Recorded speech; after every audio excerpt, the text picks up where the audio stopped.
really good ideas are immortal. The story of the UVM Dairy Bar is a lot like the ice cream that's served there. Rich, rewarding, and 100% Vermont.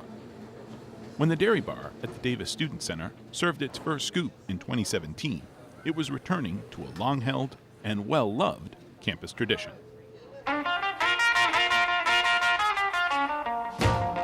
The first Dairy Bar opened at Kerrigan Hall in 1950. You could find sandwiches and coffee on the menu, but the signature products were milk and ice cream made from the school's dairy cows. More than a place to grab a quick bite, the Dairy Bar was also a classroom. Students learned the science behind milk processing and the business of making and selling value-added products. The Dairy Bar closed in 1995 due to rising costs and the changes in food safety policies. It may have been gone, but the Dairy Bar has never been forgotten. I remember at the time for 50 cents you could get a hot fudge sundae, and it was just a dynamite experience, and so I'd have at least one or two a week, and it was always the high point of the week.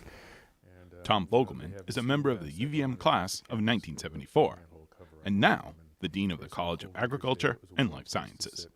You know, in these positions you travel around the state and you talk with people, and even though people knew I was a plant biologist, teaching biology courses, they'd always sort of work the conversation around to, you know, why did that dairy bar ever go away? Because it was such a wonderful thing. So prior to me being dean, I heard about it. And then when I became dean, I really heard about it. So it was something that people really expressed so much interest in bringing back. We figured, well, why not? If the decision to reopen the Dairy Bar was easy, the effort to make this more than a vanity project would require coordination, connections, and cream. One thing that hasn't changed since the 1950s is that UVM continues to manage a herd of dairy cows. CREAM is the Cooperative for Real Education in Agricultural Management. It's a year-long class that puts UVM undergrads in charge of a 50-cow milking herd. All the ice cream served at the UVM Dairy Bar is made with milk from these cows. The students have even named a few flavors of their own, like Sweet Cream and Melody's Mint Chocolate Chip. The milk goes from the farm to the St. Albans Cooperative Creamery to be turned into an ice cream mix. With the source and the processor locked down, now it's only a matter of finding someone to make the ice cream.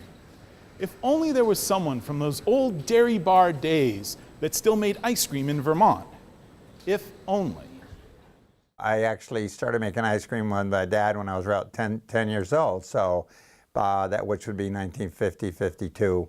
So by 1962, when I started school, we were making ice cream Saturday mornings instead of watching cartoons. Howard Wilcox runs Wilcox Premium Ice Cream with his children Christina and Craig.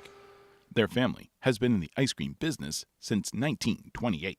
It is really very rewarding for me as a person to graduate from UVM and now be able to manufacture a value-added product for them and return it back to the students. Because when I went to school, that's what we did. You know, we made it at the hall and they came and ate it.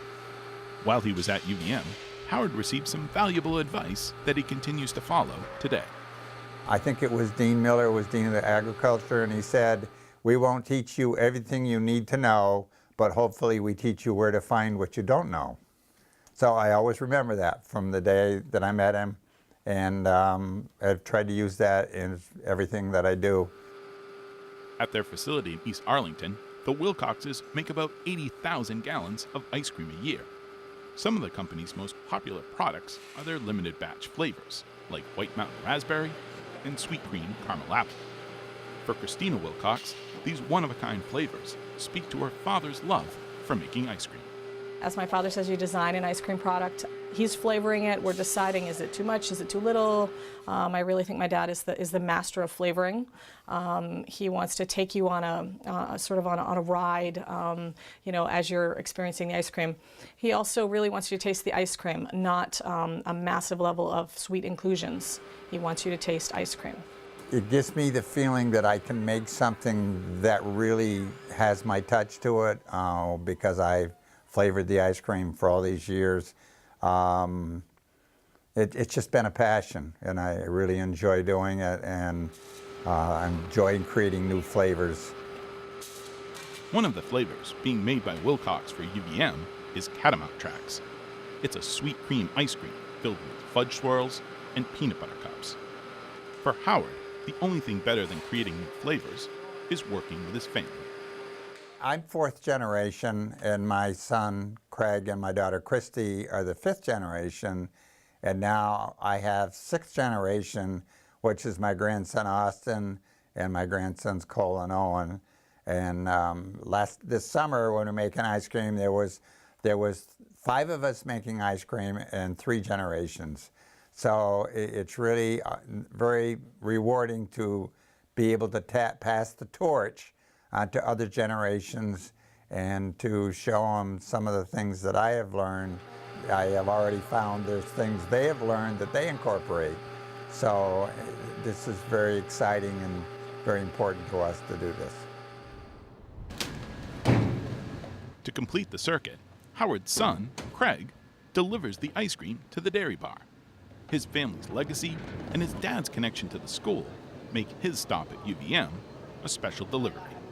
It's a piece of my past, it's from the time I've been a little kid. I've been involved in it with my father, whether it's making ice cream or on the truck delivering with him and, holidays and summers. And it's a really neat experience to think that, my father made ice cream here, and then, so yeah, it's pretty neat to see it come around full circle again. The new UVM Dairy Bar fits with the phrase, everything that's old is new again. But there's more to this story than bringing back a part of the past.